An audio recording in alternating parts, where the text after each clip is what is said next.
আমরা আসলে সোশ্যাল মিডিয়ায় কিছু কথা দেখি, মানে আমাদেরকে এই কথাগুলো অনেক বেশি ব্যথিত করে। আমরা দেখি আমরা নাকি জেলা সফরে যাচ্ছি, সাংগঠনিক সফরে যাচ্ছি। আমরা এখানে 4টা ভাগে আমাদের কাজগুলো করি। আমাদের যারা আহত ভাইরা বোনেরা রয়েছেন তাদের সাথে কথা বলা, আমাদের শহীদ ভাইদের পরিবারের সাথে আমাদের দেখা করা, কথা বলা, তাদের কথা শোনা। কারণ আপনি কোনোদিন ঢাকায় অল্প কিছু মানুষ পুরো 64টি জেলার আমাদের এই যে শহীদ পরিবার কিংবা আহত যারা রয়েছেন তাদেরকে সময় দিতে পারবেন না। যারা আমাদের কথায় এভাবে নিজের জীবন অকাতরে বিলিয়ে দিয়েছে, রাস্তায় নেমে এসেছে, তারা কোনোদিন আপনাকে একসাথে পাবে না। তারা যে কথাগুলো আসলে বলতে চায় তাদের সবার তো এই মুহূর্তে ওই অবস্থাটিও নেই যে তারা আসলে ঢাকায় গিয়ে আপনাকে বলে আসবে। তাহলে এটা তো আমাদের নৈতিক দায়বদ্ধতার জায়গা, তাদের ঘরে ঘরে গিয়ে তাদের কথাগুলো শোনা, তাদের সন্তান হিসেবে হোক কিংবা তাদের পরিবারের একজন সদস্য হিসেবে হোক। কিন্তু আমাদের অবশ্যই তো জেলায় এসে এর পরিবার রয়েছে কিংবা যারা আহত রয়েছে তাদের সাথে কথা বলা, যারা আমাদের ওই একটা ঘোষণায় অকাতরে রাস্তায় নেমে পড়েছেন, নিজের জীবনের রিস্ক নিয়ে নেমেছেন, তারা সেই জায়গা থেকে আমরা তাদের কথাগুলো শুনি।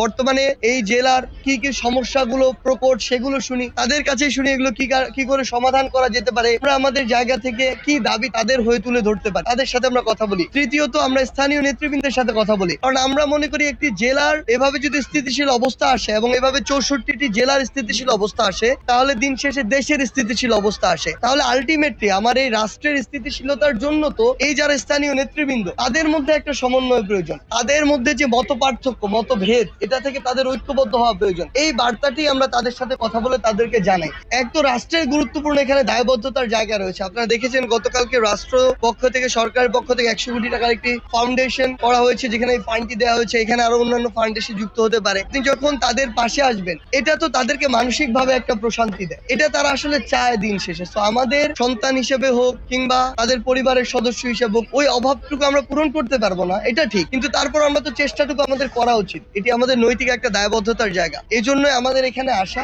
আমরা বলেছি যে কোনো সময় রাষ্ট্রের জায়গাটি ভিন্ন, সরকারের জায়গাটি ভিন্ন। আমরা যদি সন্তান হিসেবে কিছু করার সুযোগ থাকে, আমরা আমাদের ফোন নাম্বার দিয়েছি, তাদের কন্ট্যাক্ট নাম্বার নিয়েছি। আমাদের সাথে যোগাযোগ করলে আমরা সর্বোচ্চটুকু চেষ্টা করব, সেটা ফোনের মাধ্যমে হোক। ঢাকা এখানে আসলে যারা রাস্তায় নেমেছে, নিজের জীবন অকাতরে দিয়েছে, আপনি বলতে পারেন অলমোস্ট 90 to 95% হচ্ছে দেশের নিম্নবিত্ত নিম্ন মধ্যবিত্ত শ্রেণীর মানুষ। আসলে যারা কর্মজীবী ছিল বা কর্মক্ষম উপার্জন করত, তারাই কিন্তু রাস্তায় নেমেছে। আসলে সেই জায়গা থেকে তাদের এই যে পথটি, উপার্জনের পথটি বন্ধ হয়ে গেছে, তারা কিন্তু আর্থিকভাবে এখন একটু দুর্দশাগ্রস্ত অবস্থায় রয়েছে। সরকারের এবং আমাদের জায়গা থেকে এই দায়িত্বগুলো আমাদের নিতে হবে। আমরা জেলা প্রশাসনকে অনুরোধ করব, এই শহীদের সংখ্যা তো এত বেশি নয়, যারা রয়েছে তাদের যেন সবসময় খোঁজ খবর না হয়, তাদের পাশে দাঁড়ানো হয় এবং ওই পরিবারের অন্য কোনো সদস্যকে যে কোনো জায়গায় যদি একটু চাকরির ব্যবস্থা করে দেওয়া যায়, তাহলে স্থায়ী এই যে তাকে নিয়ে চিন্তাটি বা তার যে জীবনের চলার যে চিন্তাটি, এই চিন্তাটি তখন কিন্তু কমে আসে।